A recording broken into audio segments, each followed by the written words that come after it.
Good morning students. बच्चों ਆਪਾਂ plus 2 class की ਕੈਮਿਸਟਰੀ ਦਾ एक यूनिट ख़त्म कर लिया। ਇਲੈਕਟ੍ਰੋਕੈਮਿਸਟਰੀ लास्ट ਆਪਾਂ ख़त्म किया ही।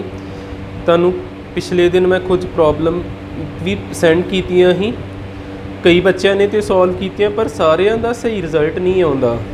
कुछ बच्चे ਜਿਹੜੇ ਪੁੱਛਦੇ ਨੇ ਵੀ ਕੱਲ ਮੈਨੂੰ कुछ कमेंट आए ही, ਕਈਆਂ ने पूछा जरूर है पर सारे नहीं रेगूलर काम करते पे। देखो ਤੁਹਾਡਾ ਹੀ ਭਲਾ ਹੋਣਾ ਹੈ, ਇਹ ਸਭ ਕੁਝ ਤੁਹਾਡੇ ਲਈ ਆ। ਸੀਰੀਅਸ ਹੋ ਕੇ ਇਮਾਨਦਾਰੀ ਦੇ ਨਾਲ ਜਿਹੜਾ ਕੰਮ ਦਿੱਤਾ ਜਾਂਦਾ ਉਹਨੂੰ ਕਰਿਆ ਕਰੋ। ਚਲੋ ਜਿੱਦਾਂ ਦਾ ਵੀ ਹੀ ਸਾਡਾ ਯੂਨਿਟ ਨੰਬਰ 3 ਕੰਪਲੀਟ ਹੋ ਚੁੱਕਿਆ ਵਾ ਇਲੈਕਟ੍ਰੋਕੈਮਿਸਟਰੀ। ਇੱਕ ਯੂਨਿਟ ਆਪਾਂ ਪਹਿਲਾਂ ਕੰਪਲੀਟ ਕੀਤਾ ਹੀ ਸੋਲਿਊਸ਼ਨ ਵੀ ਹੋ ਗਿਆ, ਇਲੈਕਟ੍ਰੋਕੈਮਿਸਟਰੀ ਵੀ ਹੋ ਗਿਆ। ਅੱਜ ਆਪਾਂ ਕਿਹੜਾ ਪੜ੍ਹਨ ਲੱਗੇ ਆ, ਨਵਾਂ ਯੂਨਿਟ ਸਟਾਰਟ ਹੋਣ ਲੱਗਾ ਕੈਮੀਕਲ ਕੈਨੈਟਿਕਸ। ਜਿਨ੍ਹਾਂ ਨੂੰ ਪਹਿਲੀਆਂ ਚੀਜ਼ਾਂ ਨਹੀਂ ਹੀ ਕਲੀਅਰ ਹੋਈਆਂ ਉਹ ਜੇ ਪੁਰਾਣਾ ਹੁਣ ਭੁੱਲੋ, ਨਵੀਂ ਚੀਜ਼ ਜਿਹੜੀ ਆ ਉਹਦੇ 'ਤੇ ਪੂਰਾ ਫੋਕਸ ਕਰੋ, ਚੱਜ ਨਾਲ ਹਰ ਇੱਕ ਕਨਸੈਪਟ ਇਹਦਾ ਦੇਖਿਓ। ਸਾਡਾ ਨਵਾਂ ਯੂਨਿਟ ਸਟਾਰਟ ਹੋ ਗਿਆ ਕੈਮੀਕਲ ਕੈਨੈਟਿਕਸ। ਕੈਮੀਕਲ ਕੈਨੈਟਿਕਸ ਚੌਥਾ ਯੂਨਿਟ ਜੇ ਸਾਡੀ ਕੈਮਿਸਟਰੀ ਦਾ। ਇਹ ਕਿਹੜੀ ਫਿਜ਼ੀਕਲ ਕੈਮਿਸਟਰੀ ਦੇ ਅੰਡਰ ਆਉਂਦਾ, ਯਾਦ ਰੱਖਿਓ। ਕੈਮਿਸਟਰੀ ਦੀ ਬ੍ਰਾਂਚ ਹੁੰਦੀ ਫਿਜ਼ੀਕਲ ਕੈਮਿਸਟਰੀ, ਉਹਦੇ ਅੰਡਰ ਆਉਂਦਾ ਏ। ਆਪਾਂ ਇਹਨੂੰ ਕਹਿ ਸਕਦੇ ਹਾਂ branch of physical chemistry which deals with. ਇਹਦੀ ਆਪਾਂ ਜੇਕਰ ਇੰਟਰੋਡਕਸ਼ਨ ਲਿਖਣੀ ਹੋਵੇ ਆਪਾਂ ਕਹਿ ਸਕਦੇ ਹਾਂ ਇਹਨੂੰ branch of physical chemistry, branch of physical chemistry which deals with ਕਿੰਨਾ ਕਿੰਨਾ ਨਾ ਡੀਲਿੰਗ ਕਰਦੀ ਆ ਇਹ ਬ੍ਰਾਂਚ ਕੈਮੀਕਲ ਕੈਨੈਟਿਕਸ। ਫਸਟ ਆ ਗਿਆ ਸਾਡਾ ਰੇਟ ਆਫ ਰਿਐਕਸ਼ਨ ਕਿੰਨੇ ਚਿਰ 'ਚ ਖਤਮ ਹੋਊਗੀ।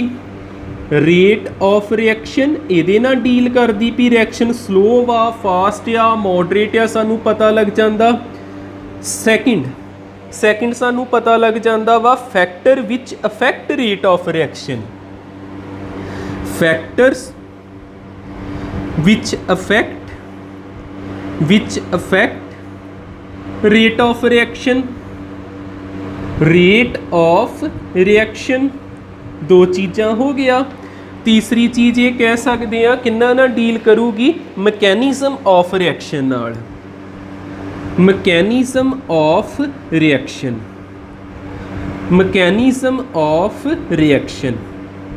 देखो दिमाग 'ਚ बिठाओ। कैमिकल कैनेटिक्स ਜਿਹੜਾ ਕਿਹਦਾ ਪਾर्ट ਆ, ਫਿਜ਼ੀਕਲ ਕੈਮਿਸਟਰੀ ਦਾ, ਜਿਹਦੇ 'ਚ ਆਪਾਂ ਕਿੰਨਾ ਚੀਜ਼ਾਂ ਬਾਰੇ ਸਟੱਡੀ ਕਰਨੀ ਆ। ਰੇਟ ਆਫ ਰਿਐਕਸ਼ਨ ਕਹਿ ਸਕਦੇ ਰਿਐਕਸ਼ਨ ਦੀ ਗਤੀ, ਰਿਐਕਸ਼ਨ ਕਿੰਨਾ ਟਾਈਮ ਲਾਊਗੀ ਕੰਪਲੀਟ ਹੋਣ ਦੇ ਵਿੱਚ। ਰੇਟ ਆਫ ਰਿਐਕਸ਼ਨ ਕਿਹੜੇ ਫੈਕਟਰ ਆ ਜਿਨ੍ਹਾਂ ਨਾਲ ਰੇਟ ਆਫ ਰਿਐਕਸ਼ਨ ਵਧਾ ਸਕਦੇ ਜਾਂ ਘਟਾ ਸਕਦੇ। फैक्टर अफैक्टिंग रेट ऑफ रिएक्शन दो चीज़ां हो गई। तो तीसरा आ गया रिएक्शन हुई किद्दां, किहड़ी चीज़ तो की बनिया, किहड़े बॉन्ड ब्रेक होए, किहड़े बॉन्ड बने। मैकेनिज्म ऑफ रिएक्शन तीन चीज़ां नाल ये डील करदा वा। Rate of reaction, factor which affect rate of reaction ते मैकेनिज्म ऑफ रिएक्शन। हुण आपां देखदे हां साडा फस्ट हैडिंग आ जाऊगा रेट ऑफ रिएक्शन। इहदे अंडर देखदे आपां की हुंदा वा रेट ऑफ रिएक्शन। ਇਹਦਾ ਹੈਡਿੰਗ ਲਾ ਲੈਨੇ ਆਪਾਂ। ਹੁਣ ਆਪਾਂ ਰੇਟ ਆਫ ਰਿਐਕਸ਼ਨ ਨੂੰ ਪੂਰਾ ਸਮਝਣਾ ਵਧੀਆ ਤਰੀਕੇ ਨਾਲ। ਜਿੰਨਾ ਚਿਰ ਤੱਕ ਇਹ ਸਮਝ ਨਹੀਂ ਆਉਂਦਾ ਆਪਾਂ ਇਹਦੇ ਕੁਐਸਚਨ ਬਣਾਈ ਜਾਵਾਂਗੇ। ਫਸਟ ਸਾਡਾ ਆ ਗਿਆ rate of reaction. Rate of reaction ਇਹਨੂੰ ਬਾਰ-ਬਾਰ ਆਪਾਂ ਨੂੰ ਲਿਖਣਾ ਪੈਣਾ। ਫਿਰ ਆਪਾਂ ਇਹਦੀ एक एब्रीवेशन बना लेने RO ते R। रेट ऑफ रिएक्शन इनू किद्दां कहीदा, इनू कहना आपां it is the change in concentration of reactant जां product with respect to time. ये की हुंदा वा चेंज इन कंसनट्रेशन ऑफ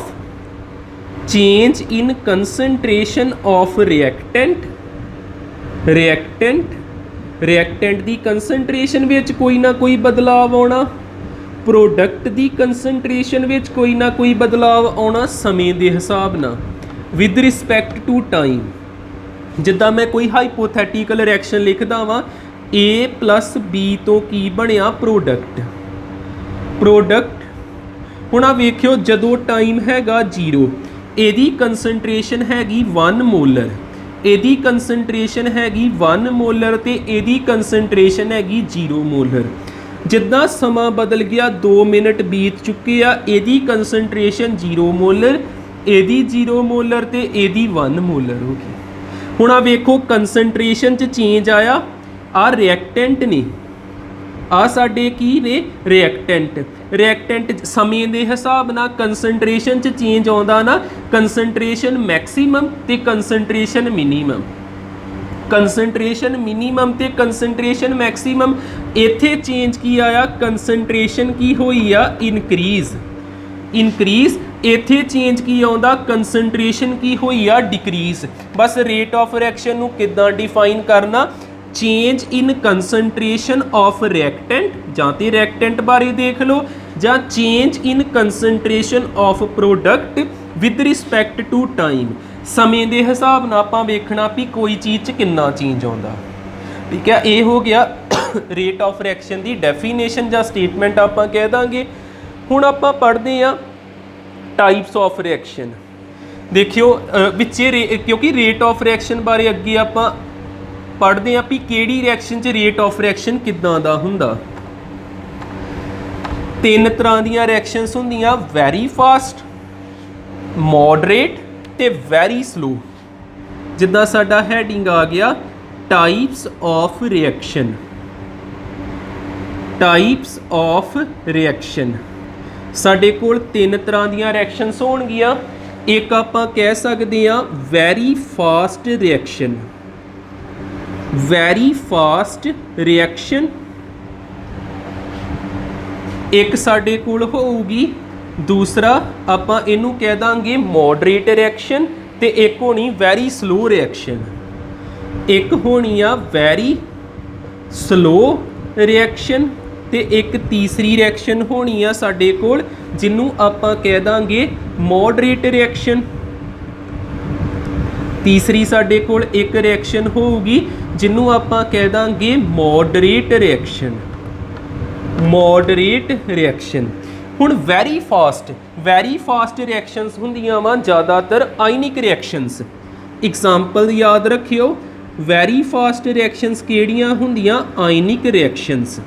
जिद्दां कोई आयनिक रिएक्शन आपां लिखीए, मेरे कोल हैगा NaCl, इहदे विच मैं पाऊंगा सिल्वर नाइट्रेट ते अगे जाके की बनूगा, इहदा पॉजिटिव ते इहदा नैगेटिव जुड़ जाणगे।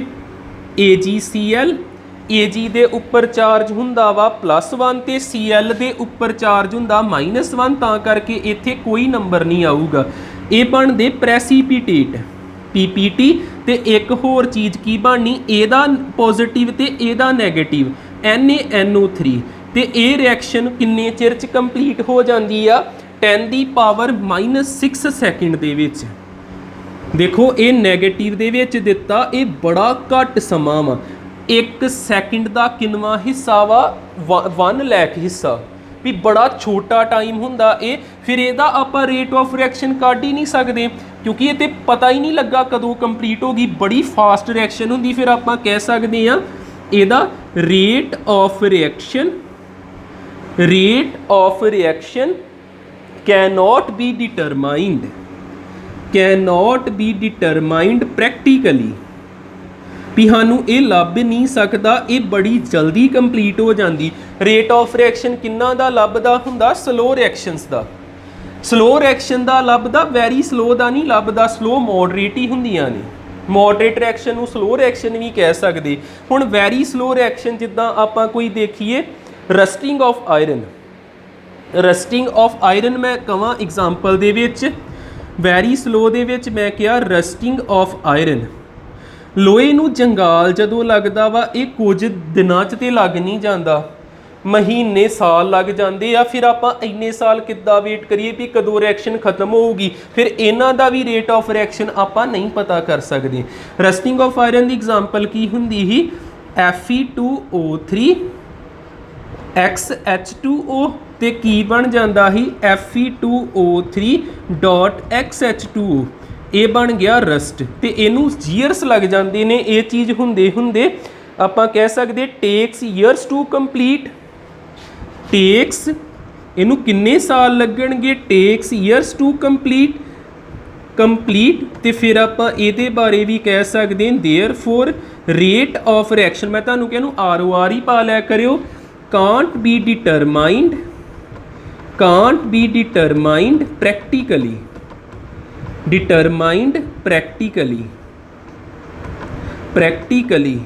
ठीक है ਹੁਣ ਅੱਗੇ ਆ ਗਈਆਂ ਮੋਡਰੇਟ ਰਿਐਕਸ਼ਨ ਨਾ ਤੇ ਇਹਦਾ ਰੇਟ ਆਫ ਰਿਐਕਸ਼ਨ ਪਤਾ ਲੱਗਾ ਨਾ ਇਹਦਾ ਰੇਟ ਆਫ ਰਿਐਕਸ਼ਨ ਪਤਾ ਲੱਗਾ ਮੋਡਰੇਟ ਰਿਐਕਸ਼ਨ ਦਾ ਰੇਟ ਪਤਾ ਲੱਗ ਜਾਂਦਾ ਜਿਨ੍ਹਾਂ ਨੂੰ ਆਪਾਂ ਸਲੋ ਰਿਐਕਸ਼ਨ ਵੀ ਕਵਾਂਗੇ ਇਹ ਹੁੰਦੀਆਂ ਵਾ ਇਹ ਨਾ ਤੇ ਜ਼ਿਆਦਾ ਤੇਜ਼ ਨੇ ਨਾ ਜ਼ਿਆਦਾ ਸਲੋ ਨੇ ਵੈਰੀ ਸਲੋ ਵੀ ਨਹੀਂ ਹੈਗੀਆਂ ਫਿਰ ਇਹਨਾਂ ਨੂੰ ਸਲੋ ਕਹਿ ਦਾਂਗੇ ਇਹ ਕਿਹੜੀਆਂ ਹੁੰਦੀਆਂ ਮੋਲੀਕਿਊਲਰ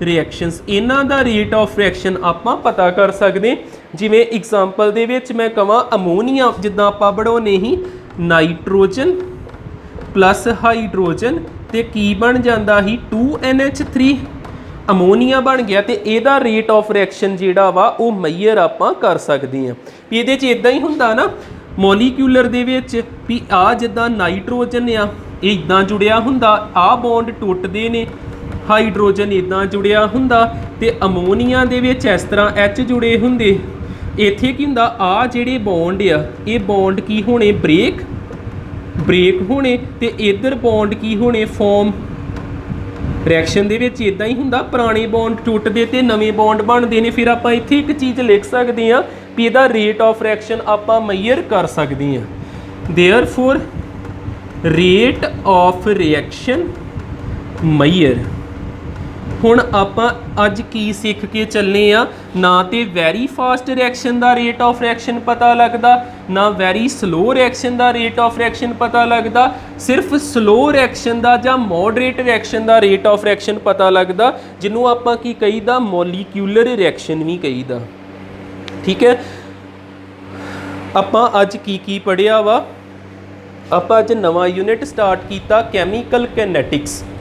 ਕੈਮੀਕਲ ਕੈਨੈਟਿਕਸ ਕਿਹੜੀ ਬ੍ਰਾਂਚ ਦੇ ਵਿੱਚ ਆਉਂਦਾ ਵਾ ਫਿਜ਼ੀਕਲ ਕੈਮਿਸਟਰੀ ਦੇ ਵਿੱਚ ਆਉਂਦਾ ਵਾ ਤੇ ਇਹਦੇ ਵਿੱਚ ਆਪਾਂ ਤਿੰਨ ਚੀਜ਼ਾਂ ਸਟੱਡੀ ਕਰਨੀਆਂ ਮੈਂ ਫਿਰ ਰਿਪੀਟ ਕਰਦਾ ਰੇਟ ਆਫ ਰਿਐਕਸ਼ਨ ਕਿਹੜੇ ਫੈਕਟਰ ਰੇਟ ਆਫ ਰਿਐਕਸ਼ਨ ਨੂੰ ਅਫੈਕਟ ਕਰਦੇ ਪਏ ਤੇ ਮੈਕੈਨਿਜ਼ਮ ਆਫ ਰਿਐਕਸ਼ਨ ਫਿਰ ਮੈਂ ਕਿਹਾ ਵੀ ਰੇਟ ਆਫ ਰਿਐਕਸ਼ਨ ਇੱਕ ਤਰ੍ਹਾਂ ਦੀ ਰਿਐਕਸ਼ਨ ਦਾ ਪਤਾ ਲੱਗਦਾ ਸਲੋ ਰਿਐਕਸ਼ਨ ਦਾ ਵੈਰੀ ਸਲੋ ਦਾ ਕਿੰਨੇ ਜਿੰਨੂੰ ਸਾਲ ਲੱਗਣਗੇ ਉਹਦੀ ਕੌਣ ਵੇਟ ਕਰੇ ਉਹਦਾ ਨਹੀਂ ਪਤਾ ਕਰ ਸਕਦੀ ਜਿਹੜੀ ਕੁਝ ਸੈਕਿੰਡ ਦੇ ਵਿੱਚ ਹੀ ਹੋਗੀ ਸੈਕਿੰਡ ਦੇ ਵਿੱਚ ਵੀ ਕਿ ਸੈਕਿੰਡ ਦਾ ਵੀ ਬੜਾ ਛੋਟਾ ਹਿੱਸਾ ਲੱਗਾ ਫਿਰ ਕੰਪਲੀਟ ਹੋਈ ਉਹਦਾ ਵੀ ਰੇਟ ਆਫ ਰਿਐਕਸ਼ਨ ਆਪਾਂ ਨਹੀਂ ਪਤਾ ਕਰ ਸਕਦੇ ਠੀਕ ਹੈ ਇੰਨੀਆਂ ਚੀਜ਼ਾਂ ਨੋਟ ਕਰਿਓ ਥੈਂਕ ਯੂ ਜੀ ਬਾਕੀ ਨੈਕਸਟ ਡੇ ਦੇਖਾਂਗੇ